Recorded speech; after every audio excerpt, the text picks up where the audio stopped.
Je sais que plusieurs m'attendent par rapport à ce que j'appelle l'imbroglio, le capharnaüm ou encore Ambaradan.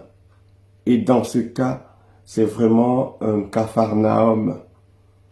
Et je le dis souvent, je répète encore, je le dis souvent, très souvent même, et je ne le répéterai jamais assez.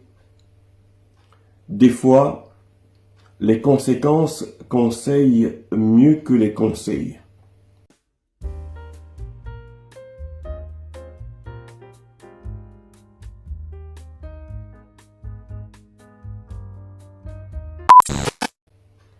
Des fois, les conséquences conseillent mieux que les conseils.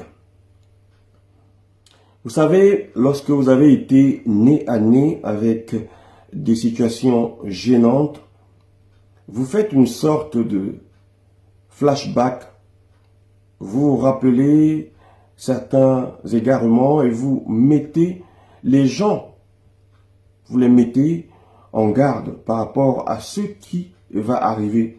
Non pas parce que vous avez des boules magiques, mais tout simplement parce que c'est un raisonnement logique et qui nous enseigne aussi souvent que le caméléon, bien sûr, change de couleur, mais ne change jamais de nature.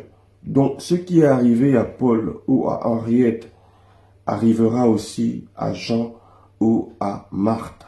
Donc, il n'est pas interdit de vivre avec des gens ou alors de les côtoyer, mais il est très sage de faire attention à ce qui sort de la bouche parce que, comme il est écrit, la bouche parle de l'abondance du cœur.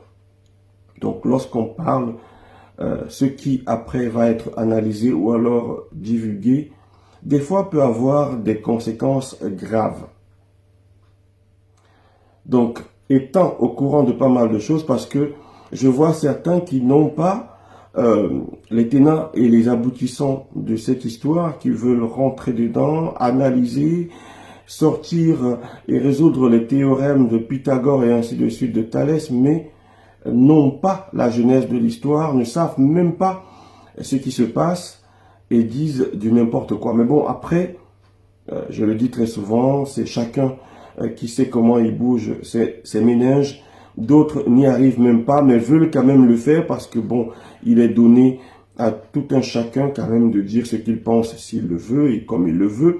Donc c'est chacun qui y va un peu à sa façon. Mais bon, bref, sachez que dans l'histoire, il y a ceux qui sont là depuis la Genèse, ceux qui ont donné des conseils, dont des conseils n'ont pas été suivis à la lettre, parce que des fois on dit « Oh Antoine, tu es trop introverti, ouvre-toi un peu, côtoie les gens, tu es trop renfermé. » Et Antoine n'est pas renfermé pour rien. C'est que Antoine sait vraiment comment est la nature humaine, human nature. Je sais comment est l'être humain et comment est-ce qu'il agit. Donc, vous côtoyez quelqu'un aujourd'hui, vous vous entendez bien, du jour au lendemain, il vous dit, tu avais dit ceci, voici la preuve, voici ce que tu m'avais laissé comme message, alors que vous êtes des personnes assez intelligentes et on se dit souvent que avec l'âge, on passe à une autre étape. Moi, je me rappelle, lorsque j'étais encore très jeune, pour une petite erreur, on me donnait des fessées, mais à un certain âge, on ne me les donnait plus. Je ne comprenais pas pourquoi. Mais tout simplement parce qu'on avait vu que Bachot n'est plus quelqu'un qu'on devait fesser comme un serpent. Donc, c'est pour vous dire que lorsqu'on a un certain âge, on devient sage et on évite de rentrer dans des analyses de cours préparatoires ou bien de CM1. On essaye de grandir, on essaye de prendre de la hauteur, on essaye de regarder en contrebas. On se dit, bon, bref, que chacun y aille un peu à sa façon et puis, bon, après, on passe à autre chose. Ce qui me fait mal dans l'histoire, c'est que c'est cette envie de faire mal à Antoine Bachot, alors que c'est Antoine Bachot qu'on a trompé. C'est Antoine Bachot qu'on a trempé dans l'humiliation. C'est Antoine Bachot qu'on a tronqué. Donc, c'est Antoine Bachot qui a subi. On a trompé Antoine Bachot avec des hommes, d'autres hommes. On a trompé Antoine Bachot avec d'autres femmes. Antoine Bachot a juste pris ses distances. Mais c'est Antoine Bachot qu'on... Et lorsque Antoine Bachot vient en parler, on l'insulte encore et encore, alors qu'il y a des preuves tangibles, des preuves des gens qui sont allés chercher comment faire mal à Antoine Bachot.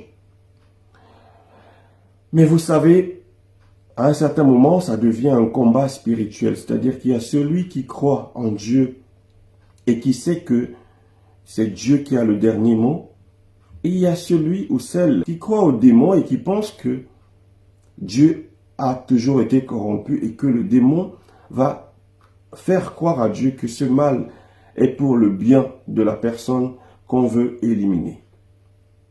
Mais sachez que si vous faites le bien, il va en balade, il tourne. Et lorsqu'il revient, il revient vous retrouver. Et vous recevez ce même bien. Si vous faites le mal autour de vous, ou bien aux gens qui sont auprès de vous, vous faites le mal, il va, il se balade, il revient, et un jour, il retombe sur vous. C'est ce que l'on appelle le karma. C'est tout ce que j'avais à dire à ce sujet. Je suis un tout petit peu grippé, donc je voulais juste vous dire que, écoutez, c'est moi qui suis la victime, mais je ne sais pas pourquoi on veut me faire tout ce mal. Le mal sert à quoi? Il sert à quoi le mal? Vouloir faire du mal au prochain. Ça rapporte quoi? Ça donne quoi? Alors que tu dis, c'est toi qui ne veux plus de la personne, c'est toi qui trompes la personne avec d'autres hommes.